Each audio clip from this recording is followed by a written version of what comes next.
Tom Thinna yam phai adudi supse nungtigi thau masina nangi hakchang do yam senghanbani ngarang tawwa adugumna Tom Thinna wa ngang baloi jingai Lily na marak thajilai yare nangi malis to dine tawra anu Tom Thinna Lily BBT gi project sisu sign tawnakhrabanina karam kanda nang Manipur da handoino Lily na aidi yam kuina di lei do mandre asonda su thabak loisindaba yamna lehauri Tom Thinna aisi nangi assistant nina nangna chatpa khudingi natung induini Lily karimta khumlakte ngai hak leiraga Tom Thinna ngasidi nangsu holiday lei nasa su khara nungai re hai aduna aikoi ani lam khara koirusi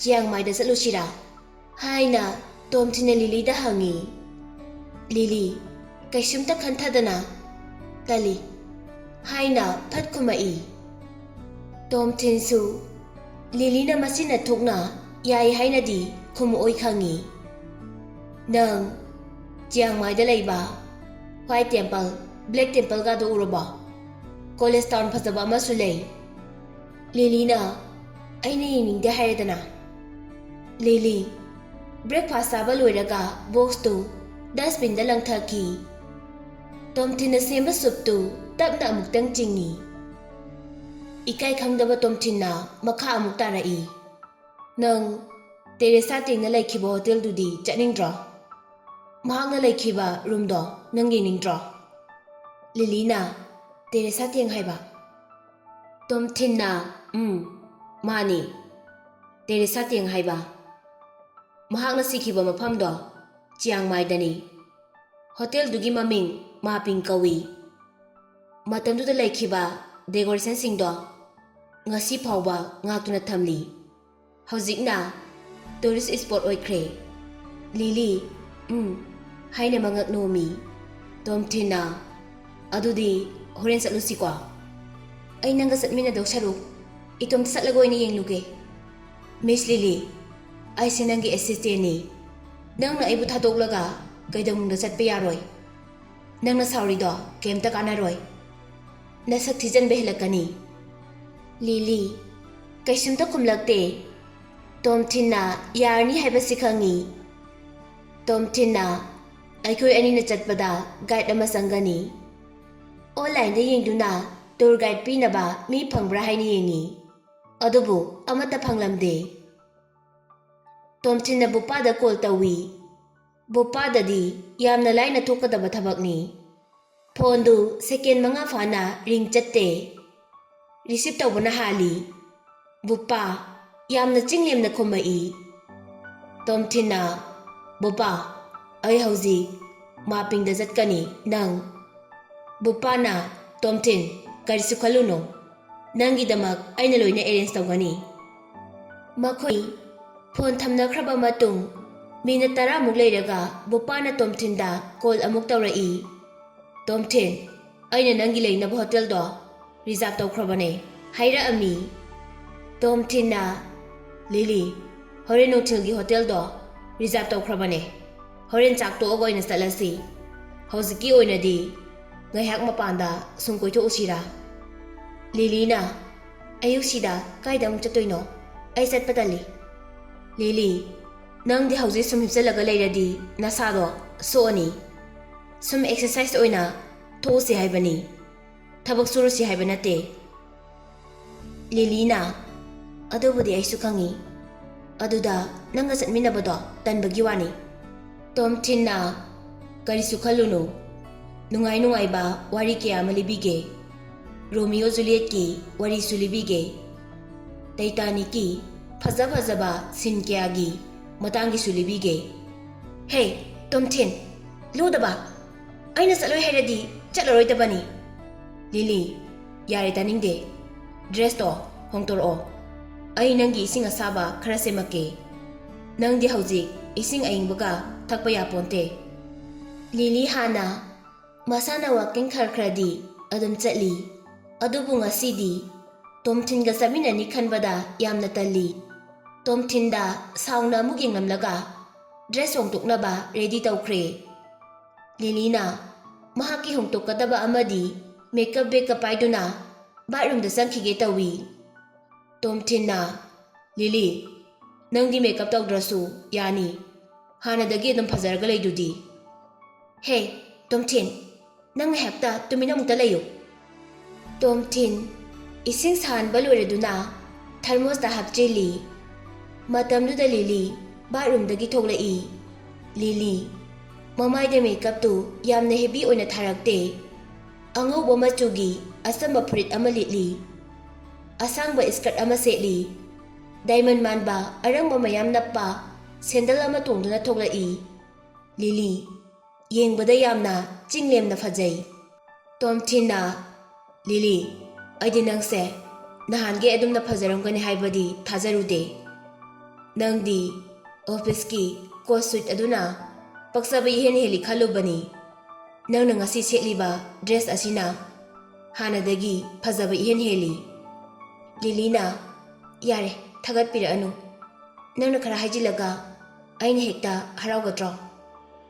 ꯂꯤꯂꯤ, ꯑꯩꯅ ꯍꯥꯏꯔꯤꯁꯦ ꯐꯥꯒꯤ ꯅꯠꯇꯦ, ꯑꯁꯦꯡꯕꯩꯅꯦ꯫ ꯅꯪꯁꯦ fashion ꯁꯣꯗꯒ ꯌꯥꯎꯔꯗꯤ ꯃꯤꯁ ꯌꯨꯅꯤꯚꯔꯁꯀꯥꯗꯣ ꯅꯪꯅ ꯑꯣꯏꯅ ꯇꯥꯒꯅꯤ꯫ ꯊꯥꯏꯂꯦꯟడ్ꯀꯤ ꯃꯤꯁ ꯇꯤꯐꯥꯅꯤ ꯐꯥꯎꯕ ꯅꯪꯅ ꯑꯣꯏꯅ ꯇꯥꯅꯤ꯫ ꯂꯤꯂꯤꯅ ꯌꯥꯔꯦ ꯍꯥꯏꯕ ꯊꯥꯒꯠꯄꯗꯣ ꯂꯦꯞꯄꯣ꯫ ꯅꯪꯅ ꯑꯗꯨꯝꯅ ꯍꯥꯏꯔꯒ ꯑꯩꯅ ꯍꯦꯛꯇ ꯊꯥꯖꯒꯗ꯭ꯔꯥ?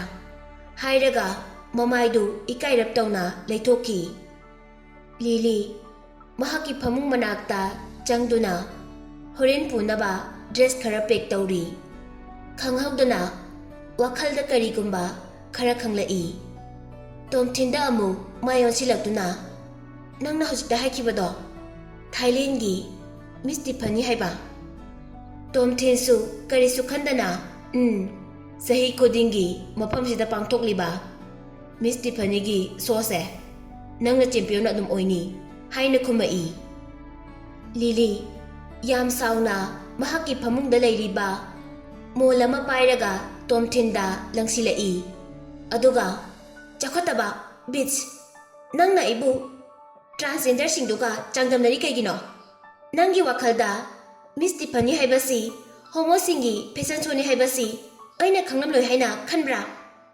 ꯇꯣꯝꯊꯤꯟꯁꯨ ꯂꯪꯉꯛꯏꯕ ꯃꯣꯟꯗꯨ ꯄꯥꯟꯗꯅꯕ ꯍꯥꯏꯅ ꯐꯝꯊꯩ꯫ ꯃꯈꯥꯗ ꯇꯥꯔꯤꯕ ꯃꯣꯟꯗꯨ ꯈꯨꯟꯀꯠꯂꯛꯇꯨꯅ ꯑꯗꯨꯗ ꯌꯥꯎꯔꯤꯕ ꯍꯣꯃꯣꯁꯤꯡꯗꯣ ꯃꯁꯛ ꯐꯖꯕ ꯉꯥꯛꯇꯅꯤ, ꯑꯆꯝꯕ ꯑꯃꯠꯇ ꯅꯠꯇꯦ꯫ ꯑꯗꯨ ꯃꯌꯥꯝ ꯃꯔꯛꯇꯨꯗ ꯅꯪ ꯍꯦꯛ ꯆꯪꯂꯨꯕꯗ ꯅꯪꯅ ꯈ꯭ꯋꯥꯏꯗꯒꯤ ꯍꯦꯟꯅ ꯐꯖꯒꯅꯤ꯫ ꯄꯜꯂꯛꯀꯅꯨ ꯍꯥꯏꯕꯅꯦ ꯇꯣꯝꯊꯤꯟ, ꯑꯩ ꯌꯥꯝꯅ ꯍꯩꯅꯗꯦ ꯍꯥꯏꯕ꯫ ꯍꯥꯏꯔꯔꯣꯏ, ꯑꯃꯨꯛ ꯍꯟꯅ ꯍꯥꯏꯔꯔꯣꯏ꯫ ꯑꯗꯣ ꯃꯈꯣꯏꯅ ꯐꯖꯔꯒ ꯀꯌꯥꯝ ꯐꯖꯗꯣꯏꯅꯣ? ꯑꯩꯒꯤ ꯍꯣꯠ ꯂꯤꯂꯤꯅ ꯑꯦꯅꯤ ꯐꯦꯁꯟꯒꯤ ꯃꯐꯝ ꯑꯃꯗ ꯍꯦꯛꯇ ꯆꯪꯕꯗ ꯇꯣꯞ ꯇꯥꯔꯣꯏꯗꯕꯒꯤ ꯋꯥ ꯂꯩꯇꯦ꯫ ꯂꯤꯂꯤ ꯑꯃꯨꯛꯀꯁꯨ ꯁꯥꯎꯅ ꯇꯣꯝꯊꯤꯟꯗ ꯃꯣꯟ ꯑꯃ ꯄꯥꯏꯗꯨꯅ ꯂꯪꯉꯛꯏ꯫ ꯍꯟꯗꯛꯃꯨꯛꯇꯤ ꯂꯤꯂꯤꯗꯣ ꯁꯥꯎꯖꯔꯕꯁꯨ ꯃꯃꯥꯏꯗ ꯅꯣꯛꯐꯦꯠ ꯇꯧꯖꯩ꯫ ꯅꯨꯄꯤꯗꯤ ꯃꯤꯅ ꯃꯔꯨ ꯑꯣꯏꯅ ꯅꯨꯄꯥꯅ ꯊꯥꯒꯠꯂꯛꯄ ꯈꯨꯗꯤꯡ ꯂꯣꯏꯅ ꯁꯥꯎꯒꯜꯂꯤ꯫ ꯃꯄꯨꯛꯅꯤꯡꯗꯗꯤ ꯌꯥꯝ ꯍꯔꯥꯎꯖꯩ ꯍꯥꯏꯕꯁꯤ ꯇꯣꯝꯊꯤꯟꯅ ꯈꯪꯏ꯫ ꯇꯣꯝꯊꯤꯟꯅ ꯃꯣꯟꯗꯨ ꯑꯣꯛꯇꯨꯅ ꯃꯅꯝ ꯅꯝꯃꯤ꯫ ꯃꯣꯟ ꯑꯃ ꯅꯝꯂꯕ ꯃꯇꯨꯡ ꯑꯃꯗꯣ ꯑꯃꯨꯛ ꯌꯥꯝ ꯊꯨꯅ ꯅꯝꯗꯨꯅ ꯌꯦꯡꯉꯤ꯫ ꯑꯗꯨꯒ ꯂꯤꯂꯤ, ꯀꯔꯤꯅꯣ ꯇꯤꯟ ꯃꯅꯝ ꯅꯝꯂꯤꯁꯤꯕꯣ? ꯅꯪ ꯇꯨꯝꯕꯗ ꯇꯤꯟ ꯇꯥꯕ꯭ꯔꯣ? ꯂꯤꯂꯤ ꯃꯃꯥꯏꯗꯨ ꯈꯔ ꯏꯀꯥꯏꯔꯛꯑꯦ꯫ ꯇꯣꯝꯊꯤꯟꯒꯤ ꯃꯅꯥꯛꯇ ꯆꯪꯁꯤꯜꯂꯛꯇꯨꯅ ꯃꯣꯟ ꯑꯅꯤꯗꯨ ꯃꯨꯜꯂꯤ꯫ ꯂꯤꯂꯤꯁꯨ ꯃꯣꯟ ꯄꯥꯏꯗꯨꯅ ꯃꯍꯥꯛꯀꯤ ꯐꯃꯨꯡ ꯃꯅꯥꯛꯇ ꯑꯃꯨꯛ ꯆꯪꯁꯤꯟꯈꯤ꯫ ꯇꯣꯝꯊꯤꯟꯗꯤ ꯁꯣꯟꯗ ꯃꯈꯣꯜ ꯊꯣꯛꯅ ꯄꯨꯛꯂꯤ ꯄꯥꯏꯔꯒ ꯅꯣꯛꯏ꯫ ꯇꯣꯝꯊꯤꯟꯅ ꯂꯤꯂꯤꯗ ꯆꯦꯞꯊꯔꯒ ꯌꯦꯡꯗꯨꯅ ꯂꯤꯂꯤꯅ ꯃꯍꯥꯛꯀꯤ ꯃꯣꯟ ꯃꯅꯝ ꯅꯝꯕꯗꯨ ꯎꯔꯦ꯫ ꯇꯣꯝꯊꯤꯟ ꯈꯥꯡꯕ ꯉꯝꯗ꯭ꯔꯗꯨꯅ ꯃꯈꯣꯜ ꯊꯣꯛꯅ ꯅꯣꯛꯊꯣꯔꯛꯏ꯫ ꯂꯤꯂꯤ ꯇꯣꯝꯊꯤꯟꯅ ꯐꯥꯒꯤ ꯇꯧꯕꯅꯤ ꯈꯪꯂꯗꯨꯅ ꯅꯪ ꯍꯥꯏꯔꯒ ꯃꯣꯟꯗꯨ ꯑꯃꯨꯛ ꯇꯣꯝꯊꯤꯟꯗ ꯂꯪꯁꯤꯜꯂꯤ꯫ ꯇꯣꯝꯊꯤꯟꯅ ꯑꯩꯅ ꯐꯥꯒꯤ ꯇꯧꯕꯅꯤ, ꯀꯩꯗꯧꯔꯒꯦ ꯇꯨꯝꯕꯗ ꯇꯤꯟ ꯇꯥꯕꯕꯣ? ꯅꯪꯒꯤ ꯇꯤꯟ ꯃꯅꯝꯗꯤ ꯑꯩ ꯀꯩꯁꯨꯝꯇ ꯈꯟꯗꯦ꯫ ꯃꯅꯝꯗꯣ ꯅꯨꯡꯁꯤꯕꯇ ꯅꯠꯇꯦ, ꯊꯨꯝꯕ ꯑꯃꯁꯨ ꯌꯥꯎꯕꯅꯤ꯫ ꯑꯩꯅ ꯍꯥꯟꯅ ꯇꯦꯁ ꯇꯧꯈ꯭ꯔꯕꯅꯤꯅ ꯈꯪꯉꯦ꯫ Lily, sauna nokningbasu phawi. Makhoi ani ngaihakti wa ngangnadana mondu thomnaba sanai. Tomthin mon thombadu lepkhre. Lilina mondu lawge haina Tomthin gi manakta changai. Tomthin na Lily gi makhuttu paiduna manakta singsili. Aduga Lily bu mahaki mapambomda tahanduna ngakli. Makhoi ani ngaihakti misanaduna yingnaraga lei. Lily, nang hojikti aibu nungshiraba. Aiga puna leiminaradi nangbu aina punsi supagi nungaina thambigani. Lily na Tomthin bu inthokduna hairamlaga mahaki dress tu pack tawba amuk haukhre. Tomthin su ngaihak leiramlaga mahaki romda amuk lai. Mingselde yengbada mahaki makokta yetliba bandage tu yamna hainade. Bandage tu yetlaga chatpadi yamna tali. Yamna thina sokpasu nate laukthok khanduna laukthoi.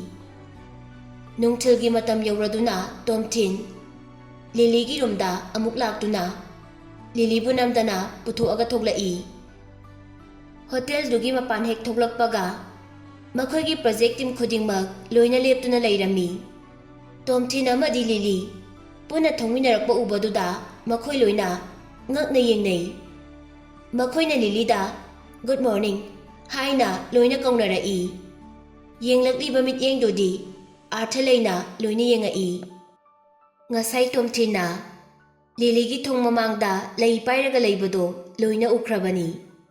Aduga hojikna amu makhoi ani puna thongminarakpa ubaduda tasengna Lily ga Tomthin ga koinari haina loina khankhre. Lily masadu ikaigum sauningum tawi. Makhoina kauraklibadu khumlamlaba matung Lily chorokta chatpa hokre. Tomthin na Lily ngaikho haina kauduna matung inakhi. Lily sauningbana loire. Auto ama laktuna Lily na khamhalli. Tomthin su tongkhatki. Lily na Tomthin matungdadi aigi koliksingi mamangda aibu nungsi haibado amuk ana hairakpa yaroiko. Tomthin na hoi haira aroige.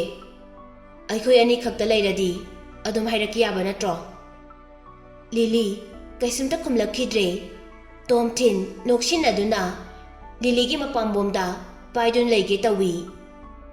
Lily na hainade haina Tomthin gi makhutu inthokduna manung khara changsilaga phamki. Chiang Mai City yauragle. Mafamdugi scenery singdo yengbada yamna fajai. Nungsit yamna sengba yamna ingchikpa city amani Chiang Mai. Tomthin di hana Thailand da leiramba maramna Thailand gi satnabi ayambana loina khanglami. Lily su gari tongna lambi gi nakanda hauriba lei labukta chapmanaba pambina pareng naina thabado urami.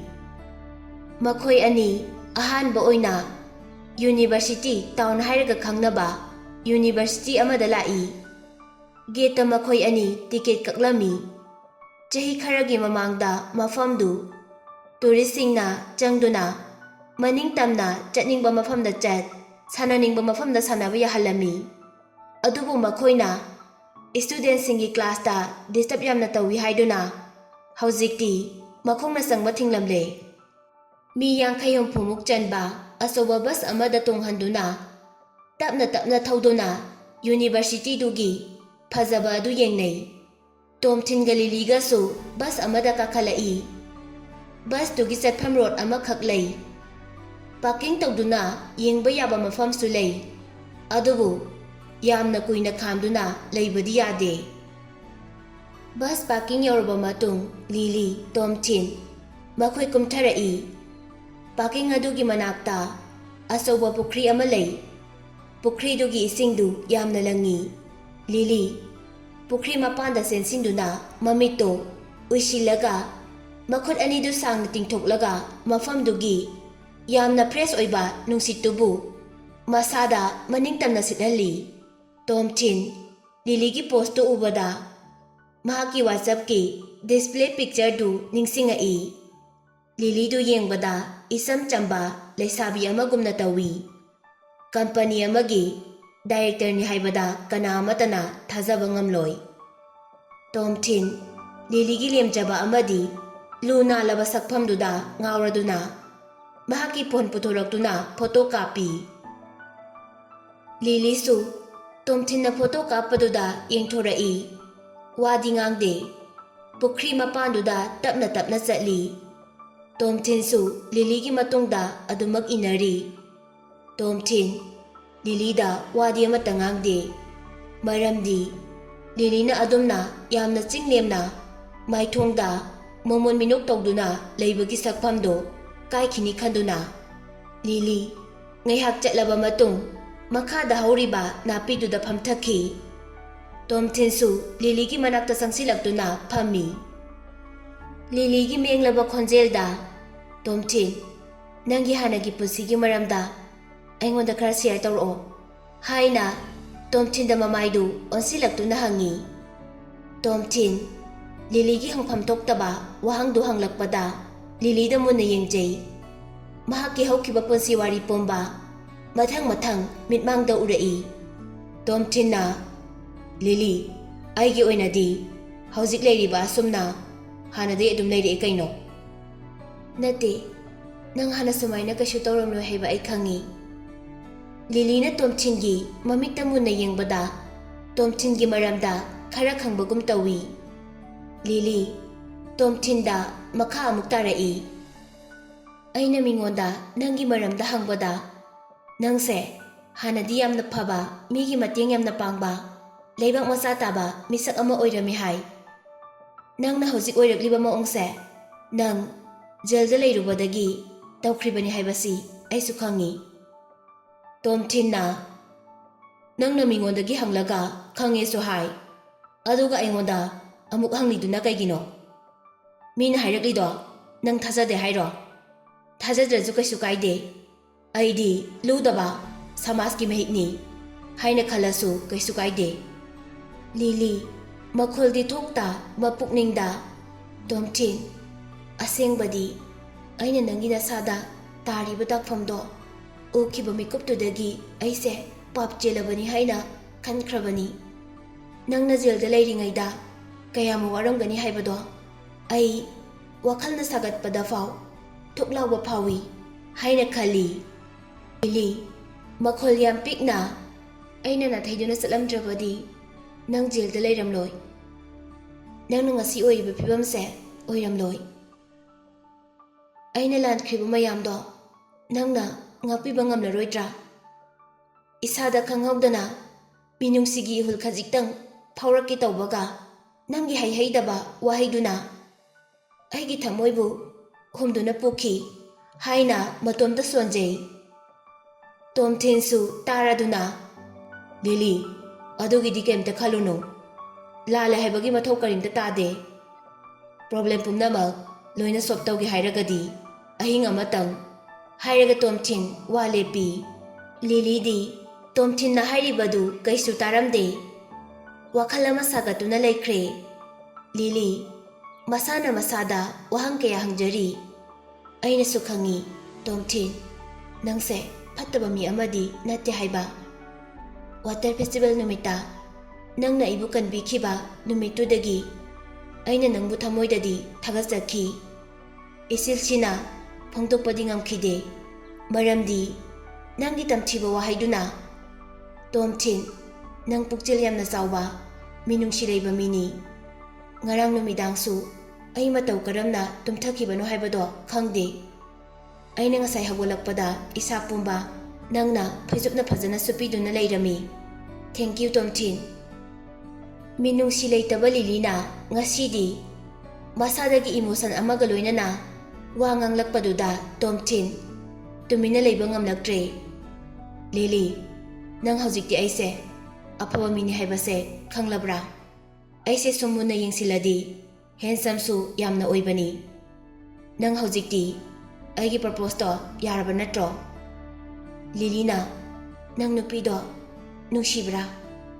ꯇꯣꯝꯊꯤꯟ ꯂꯤꯂꯤꯒꯤ ꯋꯥꯍꯪꯗꯨ ꯚꯥꯞ ꯇꯥꯕ ꯉꯝꯗꯦ꯫ ꯂꯤꯂꯤꯅ ꯑꯣꯂꯤꯚꯤꯌꯥꯗꯣ ꯅꯪ ꯅꯨꯡꯁꯤꯕ꯭ꯔꯥ ꯍꯥꯏꯕ꯫ ꯇꯣꯝꯊꯤꯟ ꯂꯤꯂꯤꯗ ꯏꯀꯥꯏꯃꯟꯗꯅ ꯌꯦꯡꯕ ꯉꯝꯗꯦ꯫ ꯄꯥꯎꯈꯨꯝ ꯑꯣꯏꯅ ꯂꯤꯂꯤ ꯑꯩꯒꯤ ꯅꯨꯡꯁꯤꯕꯗꯤ ꯅꯪ ꯈꯛꯇꯅꯤ ꯍꯥꯏꯅ ꯈꯨꯝꯃꯛꯏ꯫ ꯂꯤꯂꯤ ꯋꯥꯍꯪ ꯍꯪꯕ ꯂꯦꯞꯈ꯭ꯔꯦ꯫ ꯃꯀꯣꯛꯇꯨ ꯃꯈꯨꯗ ꯊꯝꯗꯨꯅ ꯐꯝꯃꯤ꯫ ꯑꯗꯨꯒ ꯇꯣꯝꯊꯤꯟꯗ ꯃꯀꯣꯛꯇꯨ ꯆꯦꯞꯊꯗꯨꯅ ꯌꯦꯡꯂꯒ ꯂꯩꯔꯤ꯫ ꯉꯥꯏꯍꯥꯛ ꯂꯩꯔꯒ ꯑꯃꯨꯛ ꯇꯣꯝꯊꯤꯟ ꯅꯪ ꯃꯦꯔꯤꯒ ꯄꯥꯎ ꯐꯥꯎꯅꯔꯤꯕ꯭ꯔꯥ?